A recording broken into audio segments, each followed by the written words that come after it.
Hi అండి, this is Varalakshmi. One more mini vlog. చూడండి, పిల్లల్ని పంపించినాక ఇంట్లో ఎంత మెస్సీగా ఉంటుందో. వాళ్ళ డాడీ బయటికి వెళ్తే నేనే దింపి రావడానికి వెళ్ళా. పిల్లలకు పెట్టిన స్నాక్స్, డ్రాగన్ ఫ్రూట్, నైఫ్ ఇవన్నీ ఇక్కడే వదిలేసిపోయాను. పిల్లలకి లంచ్ బాక్స్. ఈరోజు మాది డ్రమ్ స్టిక్స్ అనమాట, మునక్కాయ కూర. మునక్కాయలు మాత్రం వదిలిపెట్టిన, ఎందుకంటే వాటిని స్కూల్లో తినేలోపు లేట్ అయిపోతుంది, లంచ్ టైం అయిపోతుందని నేను మునక్కాయలు కాకుండా గ్రేవీనే పెట్టిన. ఇది కర్రీ. చూడండి,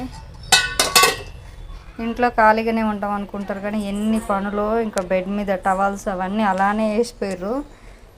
సో ప్రతి తల్లి నిజంగా పిల్లలు స్కూల్కి వెళ్ళినాక ఖాళీగా కూర్చుంటుందని ఎంతమంది అనుకుంటారో. అసలు ఖాళీగానే ఉండము. మళ్ళీ అంట్లు ఇంకా నేను నైట్ ఒక్కటి కూడా లేకుండా కడిగిన.